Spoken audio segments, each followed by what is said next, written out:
Welcome to the Ave Podcast with Cal C on South Shore Ave Radio.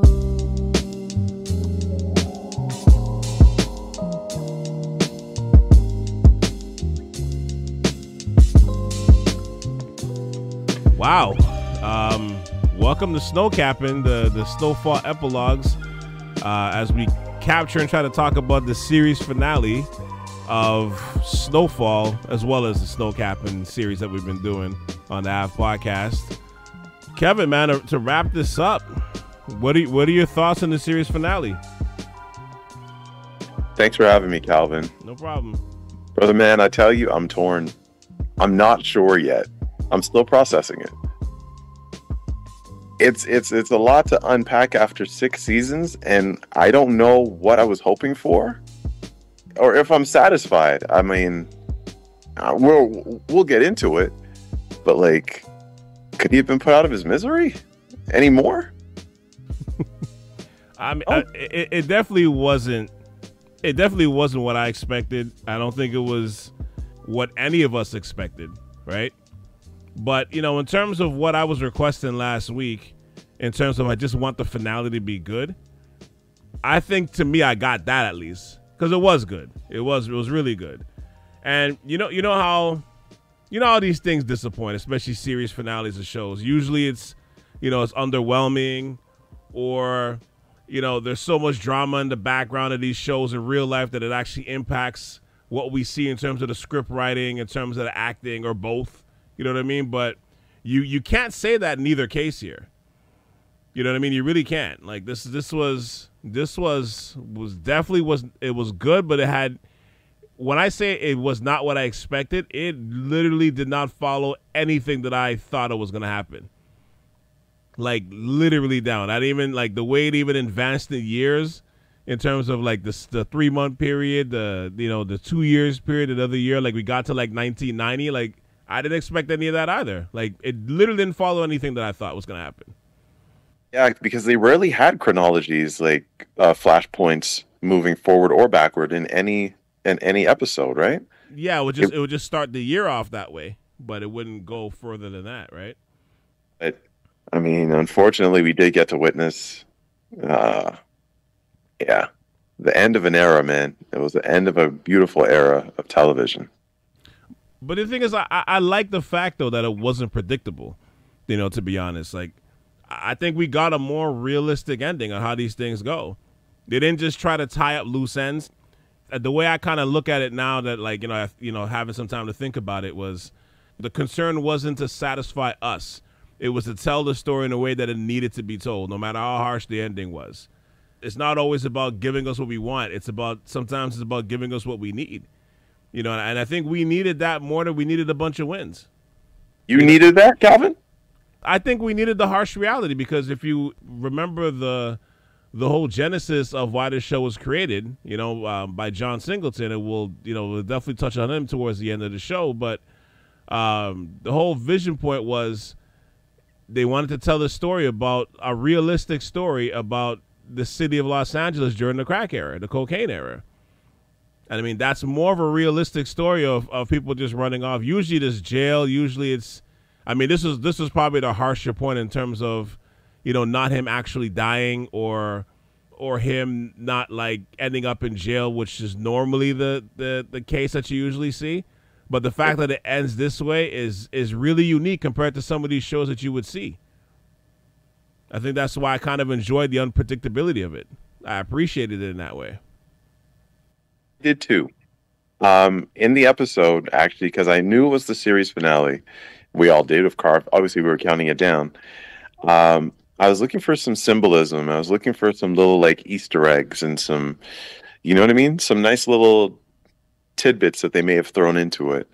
And there are a few characters.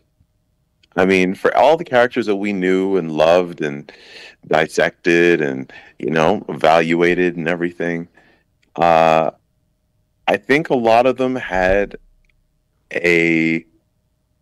like they said their goodbyes with a little bit of remorse, Mm-hmm. Very like, this really wasn't worth. If they had a chance to do it again, I don't know if they would. But at the peak of the game when they were on top, like, yeah, it was fantastic. But the descent into everything that happened thereafter was just ridiculous. That, I'll say, is a very good. I like how they did that, because it was much more somber. There was not a lot of happiness in that episode. It was pretty, I'm not going to say dark, but very somber. Yeah, and that's what I mean in terms of, like, we got what we needed instead of what we wanted. You know what I mean? Because I think, in life sometimes when you create, or what you create is good enough, the consumer follows you on your journey instead of just simply try to satisfy the audience, because eventually when you do it that way, it kind of chips away at your vision, right? So the fact that they kind of followed it all the way through, I think that was more important than us, like I said, getting to see certain, predictions happen or loose ends tied up, right? With you. I mean, we know this wasn't a Disney movie, right? This isn't a Disney script. This isn't The Lion King or anything like that, where it all ends happy. We kind of braced ourselves for it. It's just, I didn't see it going this way. It was one of Scarface's. Actually, we'll get into our thoughts about it there. But if I may, as I like to, it might be our last time doing it. Scale of 1 to 10, what'd you give it? It's a good question. I think it was. I hate when you ask this question about rating these things. I hate rating these things, but it's let's say it was a 9 or a 9.5. I thought it was really good. I just loved the unpredictability of how it laid out. I really did. And the descent of Franklin was something I don't think we rarely seen. Like the way they did it, we rarely see that. I don't think we've ever seen that. Right. Because what we usually see in a lot of these shows is like characters, their inception, their rise, their fall, and then their redemption story kind of thing, like how they redeem themselves. The story doesn't end with Brittany shaving her head and waving the umbrella. It involves her with some sort of comeback story. It doesn't end with Sprewell, choking Carlissimo and then fading to black. We expected some sort of redeeming arc, but there was nothing. It was just like, yeah, bald with an umbrella and choked the coach. Figure that out. And thanks for watching. and I think some of that too is because, and we'll get into this a little bit later, but there's a love that we all kind of have for Franklin. You know what I mean? We kind of want to see a redemption story. We kind of want to see, like, even if it's a sorted happy ending, some sort of happy ending we want to see, right? And I think that's kind of why we're so used to that, because that's what we normally would get as consumers of this content. That's what we normally would get. Or if it's harsh, the person would pass away or go to jail. It's either one or the other. Kind of like The Wire or like Breaking Bad, when Walter White dies at the end. Sorted happy ending. He gets out, but he sacrifices himself in the process. But he kind of gets out. Never watched it, so thanks for ruining it for me. No problem. You could have spoiler alert that or something. I mean, the show ended like 5 years ago, so no. I think that's the statute of limitations on that ended long ago, buddy. But all right, I got things to do now, Calvin. I don't know if you want to. It's cool. Let's keep rolling. Well, I mean, well, actually, you know what? Before we even continue that, I know at the end of the last week's episode, we ended with talking about greatest spin-off shows, because as Snowfall ended, it alluded to what we was talking about earlier about there is going to be a spin-off, based on, well, Wanda's going to be in it, and it's her trying to navigate the gangster rap era in LA in the early 90s, right? So little Death Row, NWA, that type of thing, right? So it kind of alluded to that. So we don't know where that's going to go, but we're talking about Frasier, The Different World being two of the best, spin-off shows, but I want to add a couple others. Some of them, I remember some of them I had to look up because I forgot they were spin-offs. There's The Game, which was pretty good. It wasn't great, but it was a pretty good show. The Game, which was a spin-off of Girlfriends. Grownish, which is pretty good as well. It's a spin-off of Blackish. I mean, I think that one's ending this year or next. I think that one's ending this year. The Facts of Life, because that came from a Different Strokes. Good Times. Well, I didn't realize Good Times was a spinoff. That came from, I think, the show Maude. But I mean, I never watched Maude, but there was Good Times, The Jeffersons, which is a spinoff of oh my gosh, Archie Bunker and All in the Family. Yeah. That was a spinoff of that, and that's one of the greatest shows, The Jeffersons. The Simpsons was another spinoff. And then I didn't get a chance to watch this yet, but Better Call Saul is that's like one of the higher rated shows out there, and that's a spinoff from Breaking Bad, right? So there's been a few. So I want to see where that's gonna lie, but that's gonna be interesting to see how that plays out. But I want to touch on that because I promised last week we're gonna at least name a couple. So those are the few that I would name. I really can't think of anything else. Let me go out on a limb here and say the Wanda spinoff show is not going to be in the top listing. You got to give it time. We don't know. We don't know how it's going to be written out. We don't even know if she's going to be the main figure. We don't know. We don't know how it's going to lay out. Fair. But there are some good ones there in that list, actually. Yeah. I'm surprised you consider The Simpsons a spinoff of the Tracy Ullman show. Right. I mean, technically it was a spinoff, right? Even though it's like the longest running TV show in the history of television. Is this still on the air? Yeah. It is. It's still on the air? Holy smokes. The animation got better, but the script didn't follow. It's been that way for years. But it's a staple at Fox, so Wow. Haven't watched that show in like 20 years. And actually longer than that, more than 20 years. Haven't missed anything. It's almost 25 years. Haven't missed anything. That's beyond crazy. I started watching that show, I think, before the turn of the 21st century. It started getting stale to me then. So that's crazy. Well, let's move along because we're sidetracking here. Sure. Do you think there was going to be more interaction between the main characters for this last episode? I thought it may have happened, but I also figured that everything was falling apart, and it's like in French, there's the expression "sauve qui peut," kind of like just save what you can, take what you can, and just get out kind of thing. Mm-hmm. So I'm not surprised. It's the level of interactions that I think, the strength of the interactions. It was very. I think that was the more telling part of it. Like when Franklin goes to see Leon in Leon's office, right? And Leon's sitting down, he's talking to Franklin. He can see that Franklin's already started, gone through his descent. He's like, I can't give you any more money. You know what I mean? Mm-hmm. Where Franklin literally started becoming like an addict himself. Mm-hmm. I'm good for it. I needed above Leon's head. You see that one-way sign pointing to the left? Yeah. Like there's one way out? Right. I like that scene because Leon seems to have more of a level head, and he realized, and not that he's committed, he's consigned to his fate kind of thing, but he just seemed very okay, he has to have a level head about this kind of stuff as best he can, and with some sort of I don't know, not a saving grace, but just he's committed to this life. You know what I mean? Wanda wants to go. Wanda will go. I got to stay here and take care of this as best I can. This is the best version of me that I can do. So I like that scene where he just seemed to have another level of maturity, and he went from underling to a boss himself, and more of a boss than Franklin ever was. Well, sorry, not ever was, but Franklin ended up being in the end. It fell apart for Franklin, still worked for him. The other scene with Sissy and Franklin in prison, I loved that scene because something very interesting transpired every time he went to go see her. She never spoke to him. Right. Never.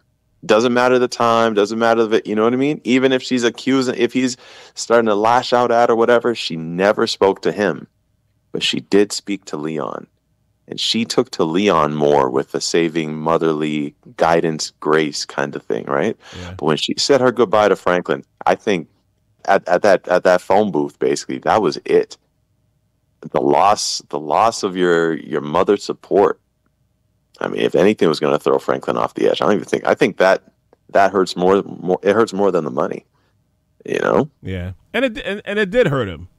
It did hurt him in that descent, because even in the beginning when he's calling V and he's talking about what happened, like he's like, that part where he's like, and she just said goodbye. She just stood there and said goodbye. What did she mean? Why would she say goodbye? Like, why would she do that? Yeah. So he felt it in that moment. He may not admit it later on, but it is what he felt. All of his anchors, all of his support anchors are gone. They left him. Even his scene with V, when that reached a head, and he put his hands on her. Mm-hmm. And like that descent into madness, basically, that, she realized that he's pulled a gun on her. He's losing control. I didn't know she'd do it that way, but we had our suspicions that she would do it, right? Yeah. We'll touch on that too as well. That part of it as well in a moment. But go on. Yeah, and like all of it, like I could see why he went off the edge, because he lost everybody. Absolutely. Everyone that he cared for, or that may have cared for him at one point, all gone. No, like, yeah, jeez. And what I'd add to that, well, first of all, yeah, the prison conversation scenes is, those were gold. Those were gold, because I think it shows you the dichotomy between Leon and Franklin as well, because she viewed him as a son at that point. I mean, which is, even though she didn't birth him, like, you definitely see those situations in life. She saw him as a son, and she figured she lost her own. You know what I mean? Like, she lost her own, and she knew it. She knew she lost her own. Like, from the moment he came in the first time, and he's like, like, he's trying to tell her what to do. I think some of it was she needed to be free from him too. I'm not saying that's the reason why she shot Teddy, but that's, like, while in jail, like it's like, at this point, you can't control me. Yeah. And she had him put up he wanted her to put up the house, right? Exactly. Yeah, that was the other part too. Yeah. This guy, man. I get it. I totally get it. I totally understand. It's realistic when in some sense, right? In some case, it is realistic. I liked Franklin too. I can't believe I liked the basis of his character. I can't. Why am I feeling sorry for him?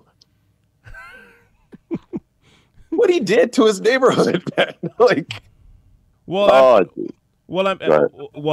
would say the other parts that I like. I guess to answer my own question, the other parts of it too is I did expect a little more interaction, just in terms of, I was so wrong about Louis and Franklin meeting up one more time. I was so dead wrong about that. That was one. We were dead wrong about Leon and Dion, fighting to the tilt. I guess that ended in a way that I guess it was, it just ended at that point, right? He took over the neighborhood and that was it. The people rode for him, and I guess that was it.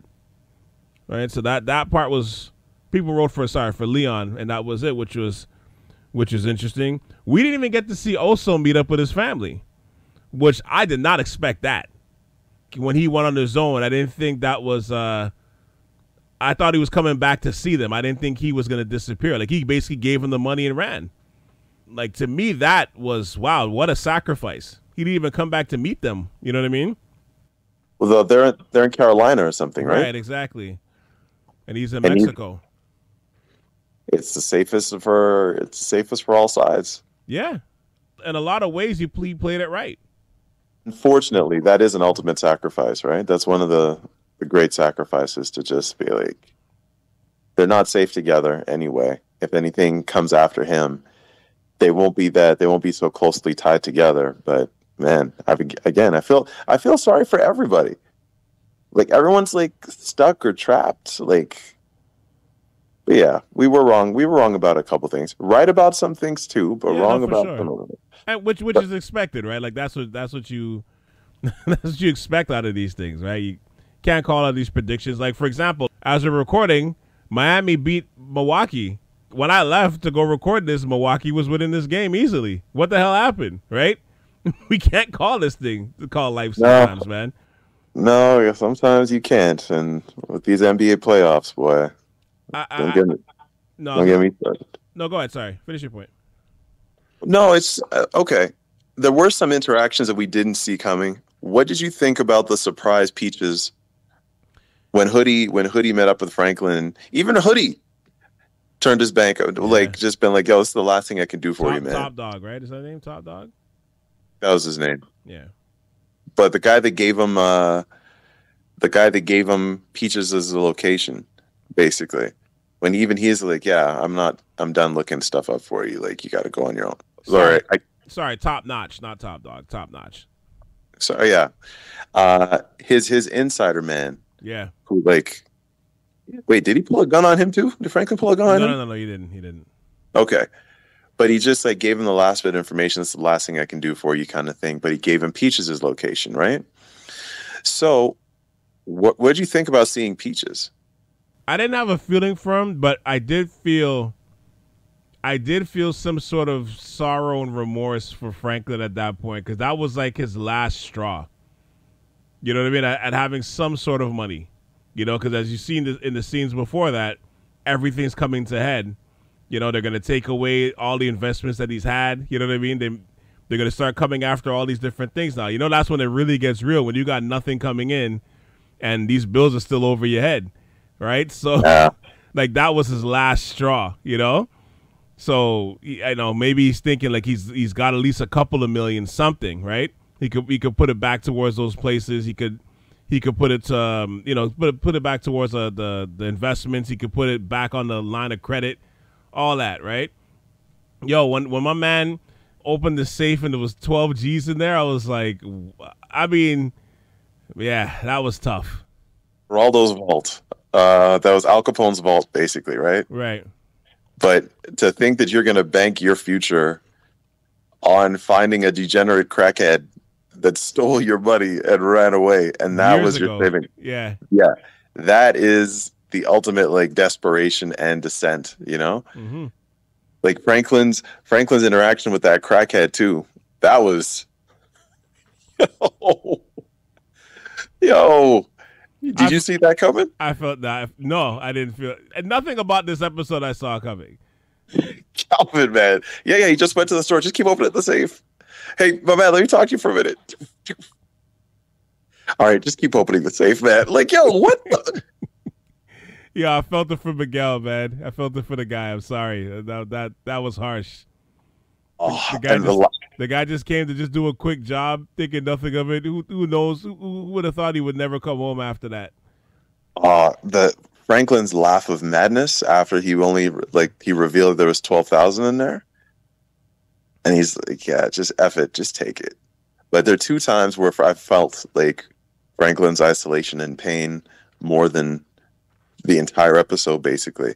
One was when he was sitting in the bank and they did the 360 panorama after he found out the V took all the money, basically, or she flexed, and then he did a 360, and then he was in the bank by himself.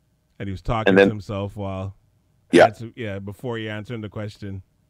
Then he goes back, and then the banker's there again. It's like, Franklin, are you okay? Sorry, right? There was that moment, and then when the safe opened and his last saving grace was gone, no one's helping him. He's screwed. Those two hurt. Yeah, as they were supposed to. But yeah, of course. But let's go back to that scene at the bank. How did you feel when you found out that she took all the money? I know I alluded to this before. Can you trust V?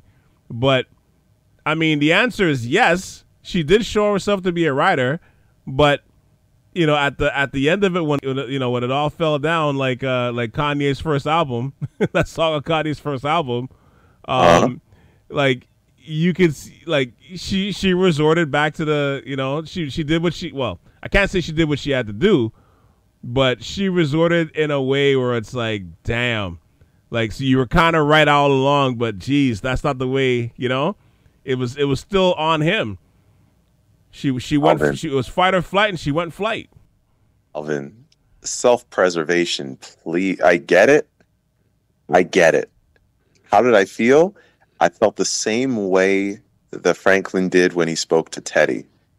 You couldn't even leave me like a couple 100,000. You couldn't leave me like, you know what I mean? You had to clean me out. Yeah. Because she did just what Teddy did. Yeah. You go from, hero to zero. That's it. I'm taking everything down to the cents.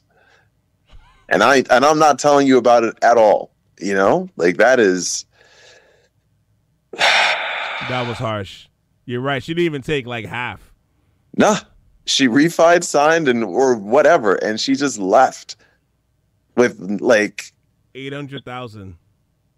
I need this to start my family, but don't worry, the kids will be safe. Like, yeah, okay. But I mean, take 600, take 650, leave him 150. Not that would have done much anyway. He really needed like the millions and millions that apparently still have gone unaccounted for to this day, right? Because we don't know what happened with the Teddy money. Right. But on top of that, too, I mean, she did give him an out. Like, if he did listen to her and start to, review the process of selling the property to what was the guy's name? I want to say Anthony Davis. I don't think it was Anthony Davis, but Mayor the brother Davis that showed up at the house, yeah. the scavenger there. Yeah. Right. But what she did, it wasn't unreasonable. You know what I mean? It wasn't unreasonable. Yeah, but remember when Sissy was talking to Leon and she told Leon Franklin's lost. Right? Because she could see it. Mm-hmm. V probably saw the same thing. This guy's lost. He is so far down this rabbit hole. Like, he is not even trying to save himself. It's all or nothing. You know what I mean? He's doubling down at the casino. He's mortgaging this. He's going to leverage this to get that. He's throwing in whatever. He's swinging for the fences. He's desperate. And she still had a level head. But think about everything that she's seen in this past season. You think she'd stay for that?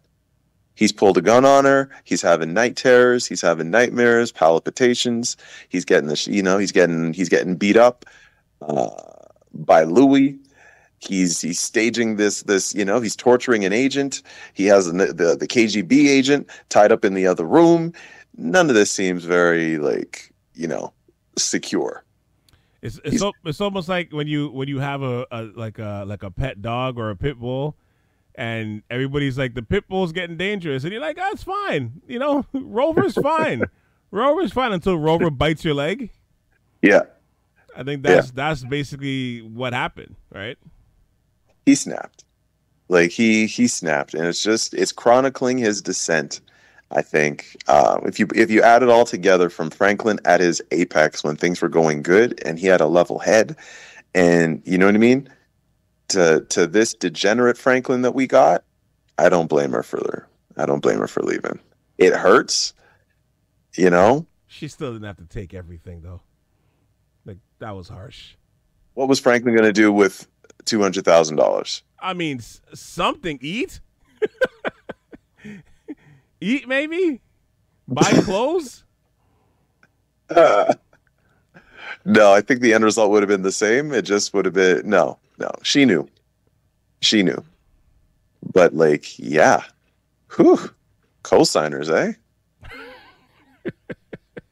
I thought it was like, don't we both have to sign for this? Nope. She showed up first thing in the morning. Yoink! I'm out. And her mom was waiting at LAX. On a tarmac with a propeller plane, and they are gone back to the bayou. Arms spread out for that hug.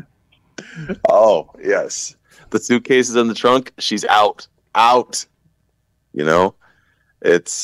I mean, Franklin in that house, man, in that Peach's house, he murdered 3 people. I know. In one day. Whew. Peaches, the crackhead, and Miguel. Not the Miguel one. Did you think Miguel was going to make it out alive? I didn't think so, to be honest, at that point. Why do you think he was crying? I didn't think he would. And he probably wouldn't have said anything either at that point, but he was a witness, right? So you had to know that wasn't going to end well. So Like I mean, maybe he should have walked slowly out and then run like the Dukes of Hazzard and try to jump through the window. You know, but I don't think he would have made it there that fast. no. Like, oh man, that it's sad. But everybody that Franklin came across really ends up for the worse, or the Anyway, it was sad. Let me just say it was sad. Yeah, and that scene from the end, just sliding on the floor, like just that was it. Like just total despair at that point. Like there's no more cards to play. It's over. You know, it's over at that point. Did Franklin deserve a happy ending? To me, I say yes and no. Right? Because I think as fans of the show, right, we've been so invested in Franklin and all these seasons, you know, as well as the writers and directors, obviously, because they spent so much time on him for this last episode, you know, because this episode was like an hour and a half, right?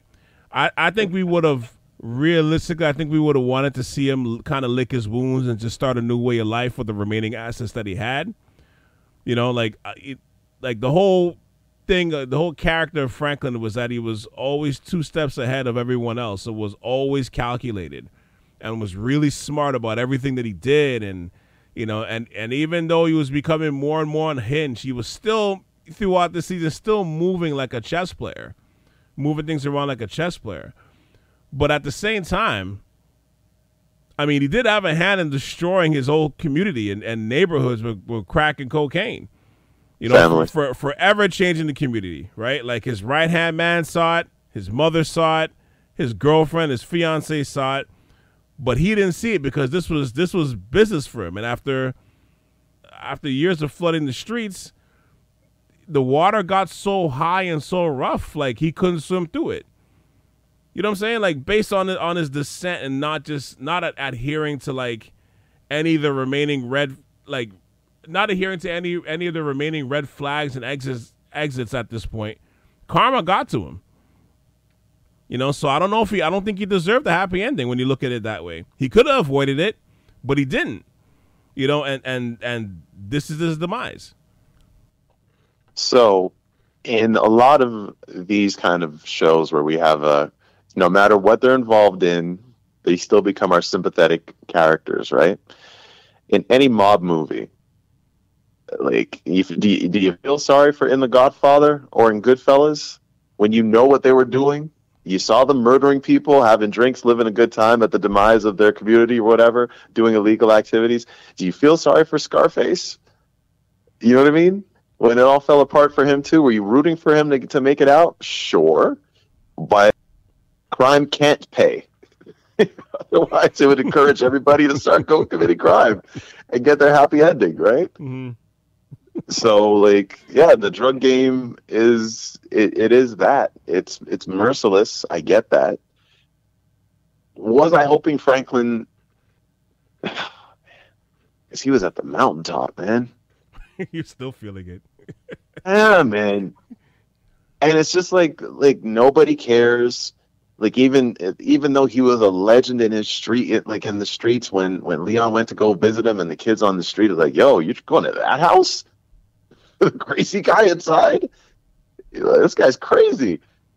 Like, do you guys don't realize who this man was? Like, you know what I mean? He's and that's the crazy part of that too. Like that I thought was, I wouldn't say interesting, but it kind of shows you too, right? Like life, man, it doesn't wait for you, right? At some point, the neighborhoods are going to stay the same. The players may change, but the neighborhood is going to stay the same. There's always stories to be told in those areas. You buy a house, you may have it for so many years or whatever it is, but then when you move, another family comes and tells a story. Right. You know, the neighborhood comes and tells a story where, you know, especially in those at-risk neighborhoods where people are dying and, you know, dying from the violence, from the drugs. You know, new players come in, and so now, you know, Leon's walking through his old neighborhood. Yo, where your grandma stay? You know, where you from, cuz? You know, like the neighborhood changed. So even for him, you know, 3 years later, he was the man on the streets. 3 years later, now he's coming back on, and now he's getting like he's getting verified. Yeah, they went after his blue check, basically, right? Yeah, they're like, yo, I'm Leon. You guys killed in a heartbeat. What are you talking about? Yeah, I'm Elon Musk.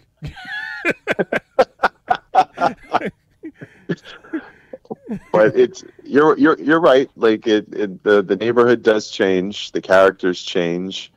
It's just like, it's funny though. Like sometimes we could look at people. You know, we might see them at the down part of their lives, but we have no idea what their lives were like before. That's true. It's true. You know, some of these people we may have seen back in, you know, going to Brooklyn or whatever like that, going to the States when we were kids. Yo, some of these people may have been some major shot callers back in the day, and they got caught up. It's funny because, you know, when you think of mental health and, you know, people kind of slipping into nervous breakdowns and stuff, I remember there was this. Where I used to live in Malvern in Toronto, there was this one guy I remember. He used to always be around the Malvern Mall, and he was always to be talking to himself. You know, like he was definitely off. You know, you could see he was definitely on something. You could see he had several nervous breakdowns. But when you heard him talk and he was talking to himself, if you ever caught some of the conversations, some of the stuff he was saying was kind of intelligent. And then I think I forgot who it was. I think it was my brother or one of them. Somebody told me that. You know, that we found out that basically he was, I think he used to be a scientist. And I think his mother passed, and then he just fell on hard times, and then that was the descent. So when we saw him, he was at beyond the bottom. But there was a point in time that this guy was really intelligent. Obviously, to become a scientist, you had to get your master's. You had to go through levels of education. You know what I'm saying? Right. So yeah, so he definitely had a story. I mean, I don't know how he was financially, but obviously that man was at a certain level. There's a lot of people that are in those moments. They're not just crazy. It's not just because, they just started taking drugs and that was it. There's usually a story to where you get to that point. You know what I mean? Everybody's got that. Even a sad story, there's usually a beginning of a story and how things get to that point.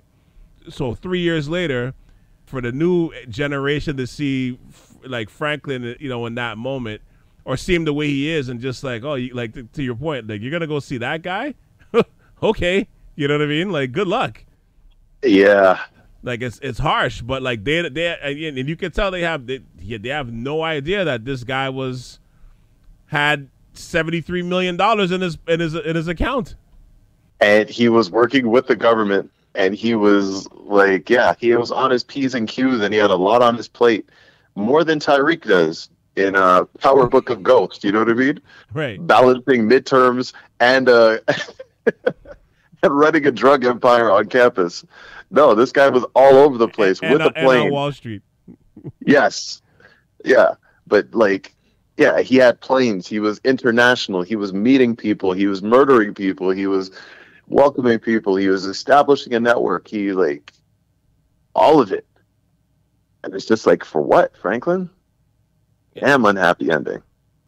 And you know, to your point too, because you said this last week.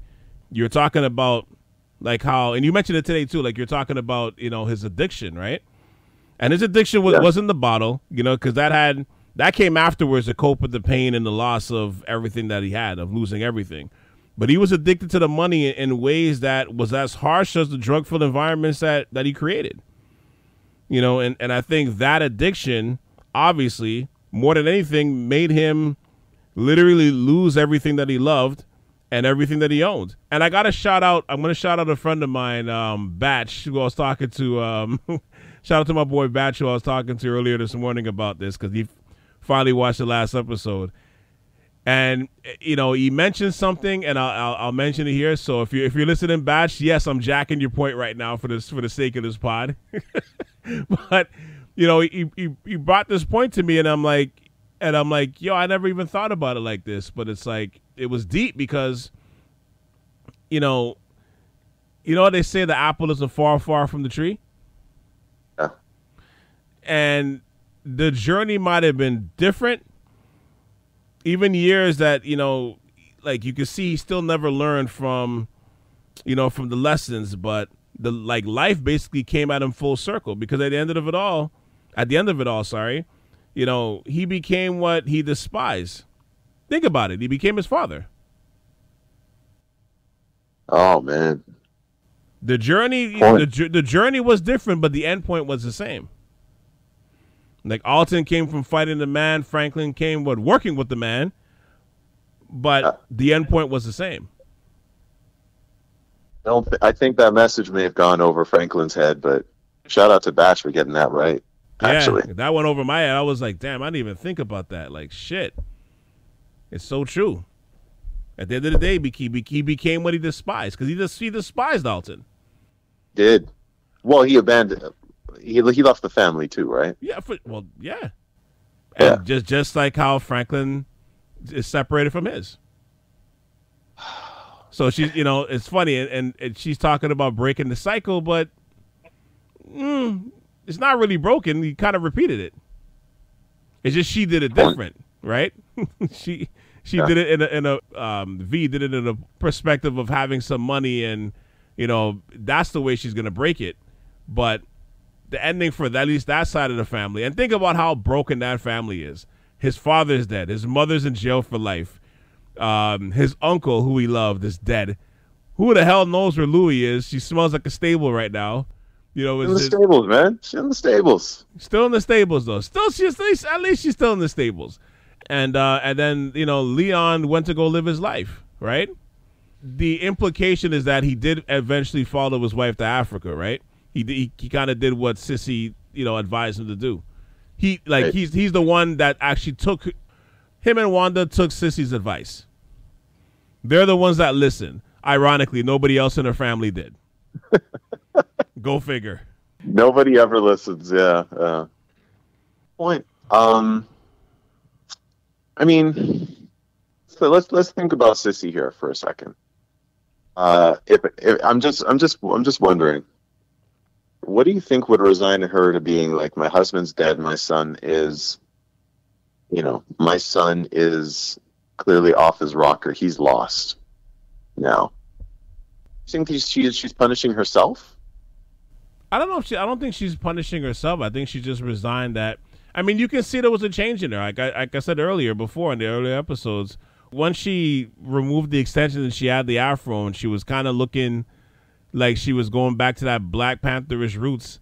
Like, you knew something was going to change. Like, I think that was one of the few things I predicted was, well, not one of the few things, but that was one of the things I predicted was that she was going to do something drastic. I just didn't know how it was going to look, but she was going to do something drastic. And I mean, she did, right? Because I think she felt the energy needed to change in some way, shape, or form, even if it meant to, like, she was going to sacrifice herself.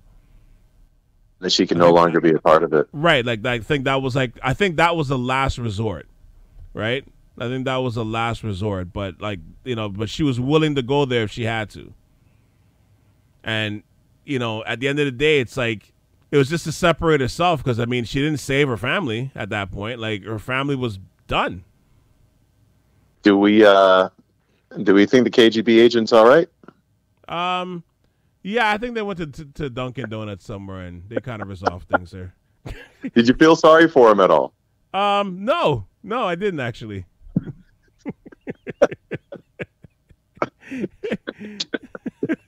Thanks for taking the time to think about that one, Cal. No problem. Do you think he would have helped Franklin? No, not at all. No one was going to help Franklin. No, nobody. Not at all. Given an extra week to think about it, do you think that Teddy was going to transfer him some of that money? Or was that all a farce? I mean, I think eventually, like, unless Franklin was going to take that money and cash out right away and just flee the country, unless he was willing to do that, then no. Like, there was no way that was going to...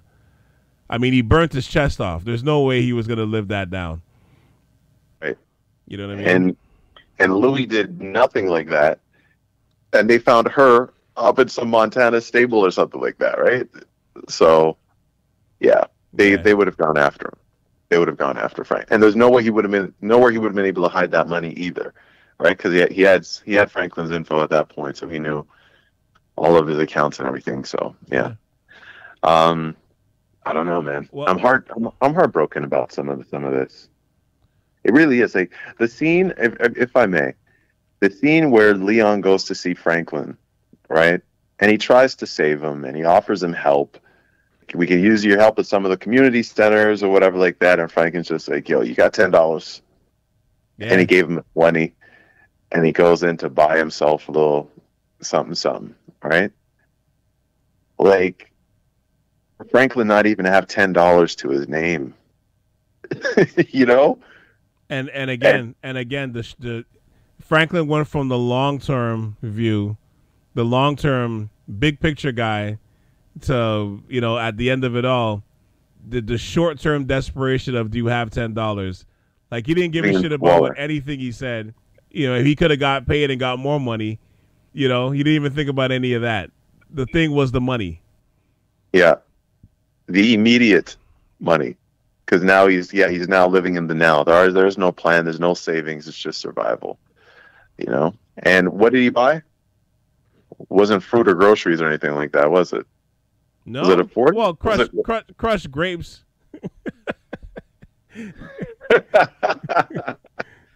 whatever he needed to get by, man. But like I saw the pain for Leon for his lost friend, man, and the fact that he's living in squalor, and they're taking him for this walk, and it's just like, yo, what? You know, it's a damn shame. That's all I'm saying. And rightfully so, right? If you're in Leon's shoes, I think we would all been the same way. We would all been the same way. Like you saw the rise and demise of this guy. You know what I mean? And then you saw the last of it when the police came and took the house. Like even that was rough too. When he's like, you know, when Franklin's like, yeah, I mean, why not? They took everything else. Talking about like life, you know, the police, the CIA, like everybody took from him. So at the end, he's just like, you know, let them have it. Who cares? Like, they took everything else. You know, like that part was like, damn. You know, like when Leon is like, yo, I'll pay this shit off, man. I'll get it cleaned up. He's like, yo, just let it go. I don't care. I don't care anymore. Like, you know what they took the house over? You know what they took the house over? Was that? You know what the reason why they took the house? Yeah, the back taxes. Just property taxes. Right. So taxes took down, apparently, taxes have taken down 2 kingpins. Took down Al Capone, took down Franklin. Income taxes and property taxes. The taxes to be paid to the government. And, you know, you can lose basically everything that you have. Damn shame. Damn shame. But it's funny because in life, man, like, you know, as much as you want to save your people, and I'm talking about like friends or family, you get to the point where, and we've all kind of experienced this, right? Like you get to the point where you can't help anymore. You know what I mean? And you got to move on. You hope that at that point they get the lessons at the end and they come back. But as a supporter, I think the hardest thing to do is to walk away. You know, because you got so much love for that person, but the one that needs to be saved usually never understands that, you know, and they continue to blame others. You know, they never take responsibility for what it is that, you know, their demise in their own story. You know what I mean? Yeah. They usually don't. I mean, we've seen it in so many facets of life, you know, through our lifetimes and, you know, with different people, friends, family, whatever, right? But, like, we've seen it so much times as the listeners, right? So you can relate to that part of it too, where this is part of it, where it's like, I mean, even at the end, they're walking through the alleyway, you know, he's still like, he's still not taking responsibility for what he did. And deep down, because obviously when he's like, yo, you know, he's telling Leon, I'm proud of you, man. Like, you know, I love you, or you're my best friend, and I'm so proud of you. And he shed that tear, and they both shed that tear, but it's like, deep down, it tells you that deep down they know. Because, you know, why is he telling Leon thank you? Or not thank you, but why is he telling Leon that I'm so proud of you? Because he knew that he did something with himself. Yeah. And he couldn't see it. You know, at the end of the day, it's like, as smart as he was, he let the emotions just take over and the vices take over. So that they'll never like fully admit it and use that to kind of better themselves, but they'll just stay in that rut forever. Calvin, I understand what you're saying. Yeah, it's tough. It is tough, and it's a damn shame. But the message isn't lost on me, Calvin.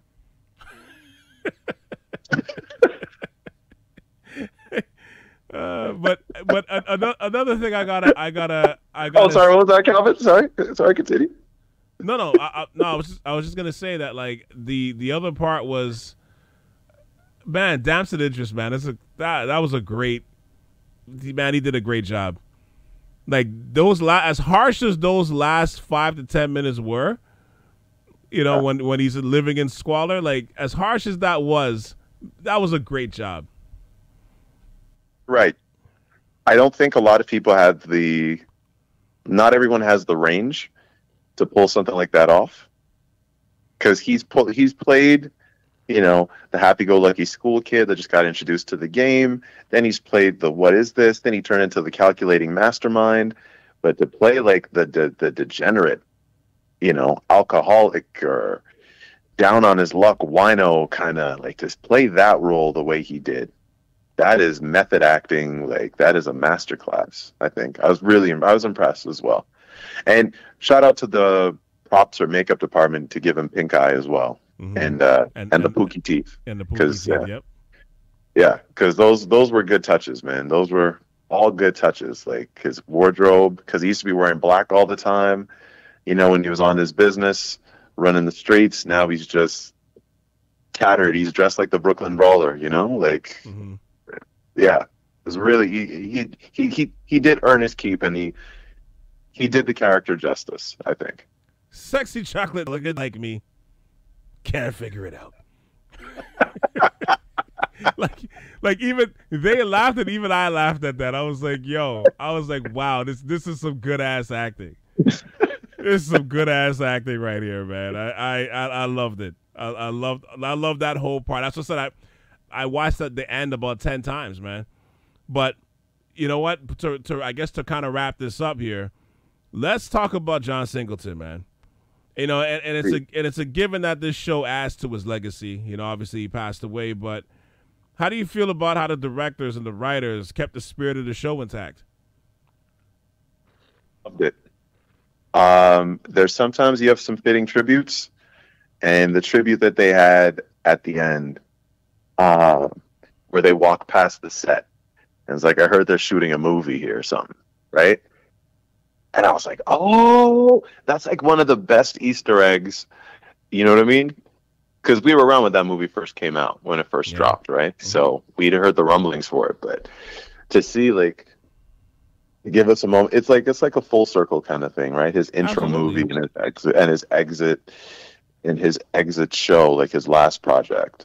Of big fame and notoriety. I appreciate the homage. I'm trying to figure out what the license plate on the back of that bus meant. I'm still trying to figure it out. I'd have to go back to watch that part, but remember I told you too. I didn't even catch that the first time. I figured that's kind of what it was, but I didn't catch the kids. I didn't catch the 3 kids in their outfits. I mean, once you see that, it's Boys in the Hood. But I didn't see them at first. I think I was focused on the director in the director's chair who was dressed like how John Singleton used to dress. Right. So I think that's what I was more focused on. So that's how I was like, oh shit, that's probably Boys in the Hood. Like, cause that's how we used to dress back in them times. I wasn't thinking, oh shit, if I pan to the left just a little, I would recognize the 3 kids. I got the yellow and blue striped shirt or whatever. Yeah. That's what my trigger was. That's where I was like, oh snap. Mm-hmm. But that was brilliant, and to add that in to Snowfall, just for those that don't know, kind of thing, right? Mm-hmm. That's it's like a nod for those of us that have been down from time, and then like a little do your history if you don't know what we're making reference to, kind of thing. Yeah, that part was honestly that was probably one of the one of the classiest things you'd see, and then the whole point is like movies. That's a terrible business, You ain't gonna win no Oscar.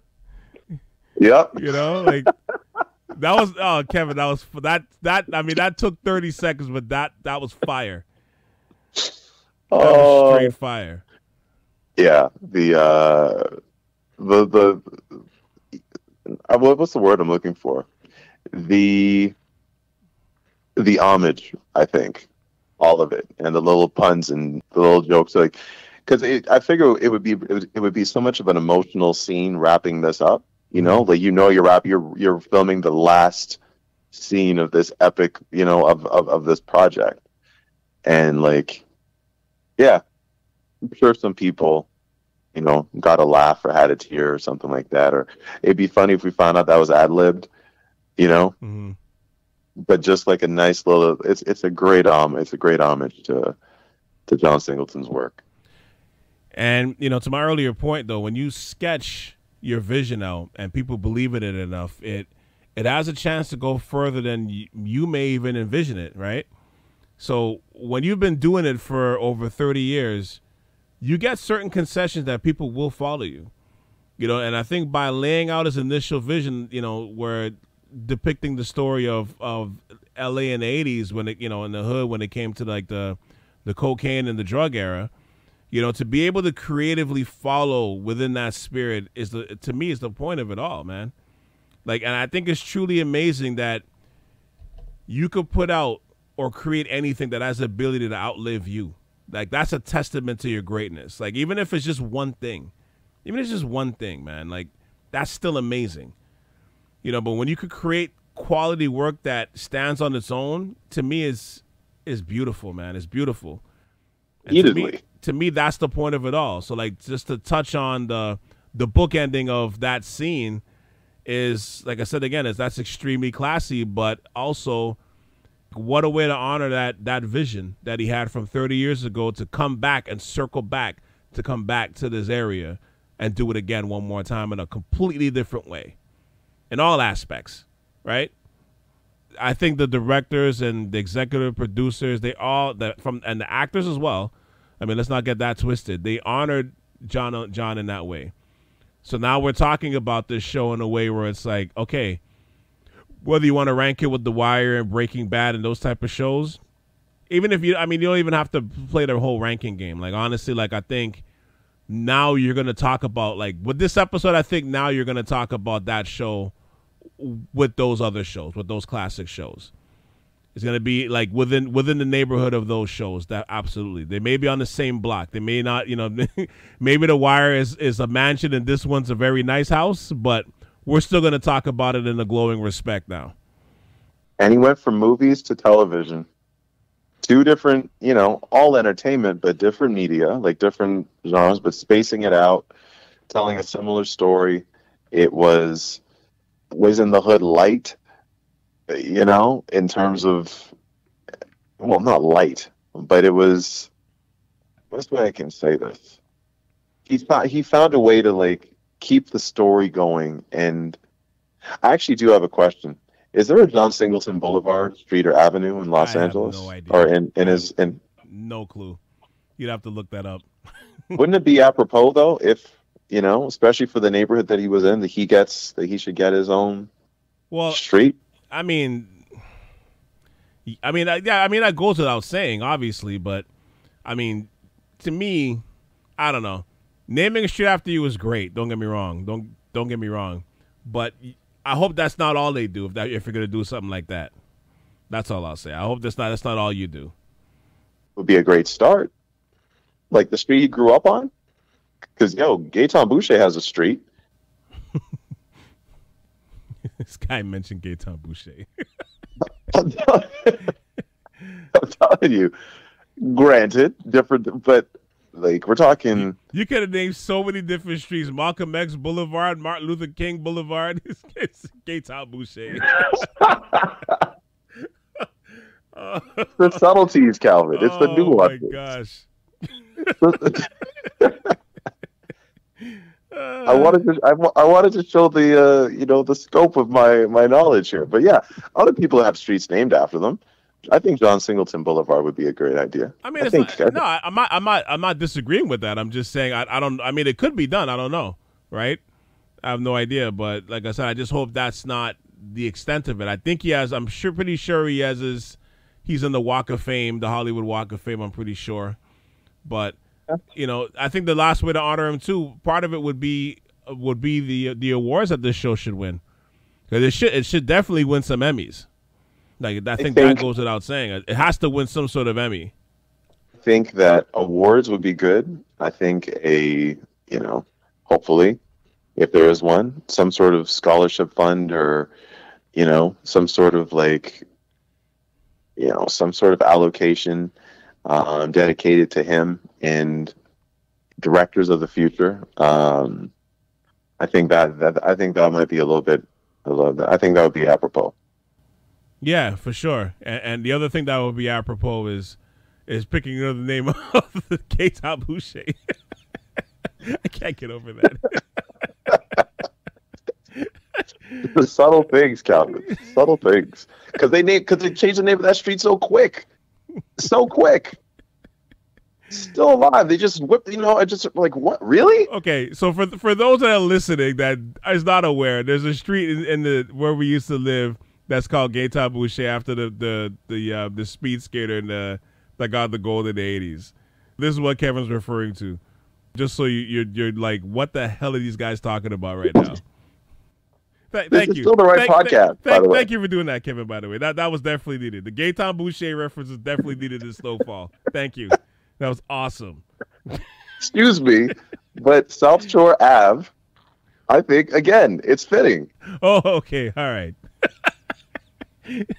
All right. You got me there. You got me there.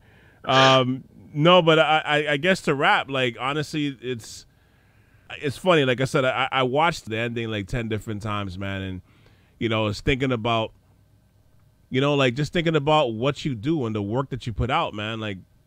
I think it's great, like, for them to do that. And then look, I mean, we talked about before, musical choice, song selections. What did they end the show with? Kendrick Lamar, but the song was called Pride. Pride, yeah. Because it's the Pride that basically was the downfall of, what else? One of the main things that was a downfall of Franklin. Like, great musical choice. And the way that ends with them walking through the palm trees are supposed to represent a certain serenity, a certain set of peace. But, in certain areas, I think because of what we see on TV and movies and stuff, like, we think we associate palm trees with just eternal happiness, right. But there's a lot of struggling communities under those palm trees too, wherever you go in this world that has them. You know what I mean? So just because it looks beautiful doesn't mean it's sweet. So I think him just walking like off, the camera's kind of off tilt where like, the palm trees is off, kind of like angled off a little bit. Like, I thought that was great. Like, I thought the way they ended it was like, it was beautiful, man. Like I said, the ending to me was like, even if I don't watch the show again, I can always go back and watch the last 10 minutes. I think so too. And ever you're feeling sentimental, man. I mean, it did take a completely different tone from from the early seasons to the last season. And I think the other part is what we touched on earlier. We didn't know where it was going to go. And it's not a happy ending, but it is a nice end to a chapter. You know what I mean? Right. To John Singleton's chapter, basically, and his contributions. Like, the last one that he was working on while he was alive, he may have had some other stuff on, some back burner projects that we might find out later on, from the desk of John Singleton. But this was the last one that he worked on that, Yeah. So I'm feeling a little bit better about it now. I'm not as melancholy. Well, that's good. we don't want to end the way the show ended. That's for sure. But no, I mean, that's like I said, I think that's the whole point, right? Like, to like when people are that invested that you're doing podcast series on it and we don't even know the man, I think that's a testament to the work that you're doing. Right? Like, it's a testament to the work that you've done, I should say. Right? And the legacy that you've laid out for everybody to follow. And shout out to both for telling stories that were underrepresented at the time. On the East Coast, we had Spike Lee. On the West Coast, they had John Singleton.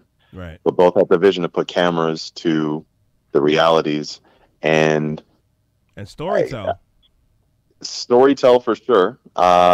And some of the timestamps that they have, it's kind of depressing, kind of to realize that some things haven't changed as much as we thought they might have. If you change the fashion, some of their movies have remained the absolute same. Actually, they're still wearing the same Jordans that they used to in the original movies, right?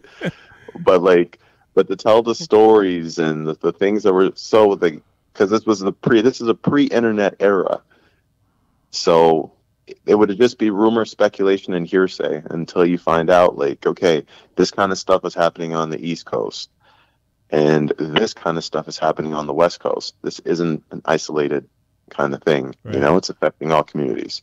So shout out to Spike Lee and the late John Singleton for that. Absolutely. Well, let's wrap up here on that, man. But Kev, man, thank you for taking part in these last few weeks, man, and doing this series with me. Usually, I've wrapped up a show. If we did podcasts on TV shows, it was usually I did it at the end of a season. You know what I mean? I never did it week to week in this way. So thank you for lending me your time and taking part in it, I should say. You know what I mean? And that was it was lots of jokes and definitely enjoyable, man. So I appreciate you riding shotgun throughout this period. Kept me honest, man. Usually I binge these kinds of shows, but this week to week suspense, it was old school. Yeah, it was epic. It was epic. Thank you, man. Thank you for taking in the final episode of SnowCappin, the Snowfall Epilogues series on the Ave Podcast.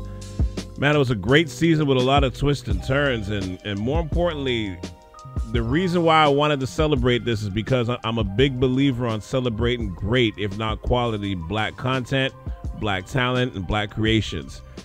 And with this being the last project that John Singleton was doing before he passed away, as I mentioned before in the earlier parts of this series, I wanted to celebrate this show and how it's impacted the culture. So I'm glad that we had a chance to knock this out, and I'm happier that you tuned in. All right, the next episode of the Ave Podcast, now that this series is over, is that I'll be getting into the NBA playoffs, but also being that the Raptors did make the play-in and Nick Nurse got fired, and given that they were the local team, well, we got to address some Raptors discussion to officially wrap up their season. So we will get into that next, so please look out for that. Also, rate, review, and subscribe to the podcast wherever you listen to my podcast, but especially if you're on my site over at southsharav.com for my catalog of podcast shows and blog posts. Once again, that is southsharav.com. And make sure you click on the 5 stars for me. Show me that love. Don't be that person with that hate in your heart. So 5 stars, please, please, please. And also, my latest episode prior to this was a podcast tribute to the legend, the Canadian basketball legend, Greg Francis. Please go and check that one out if you haven't listened to it already. RIP to an all-around great dude. And my condolences once again to his family and friends. If you want to contribute to the GoFundMe page that's attached to that, please do so as well. Once again, rest in peace to the one and only Greg Francis. All right, so for Kevin W., this is Cal C. And you just tuned in to the latest episode of the Ave Podcast, a.k.a. SnowCappin, the Snowfall Epilogues, the end of the series, and the end of Snowfall, right here on South Sharav Radio. All right, until the next episode, peace. We out.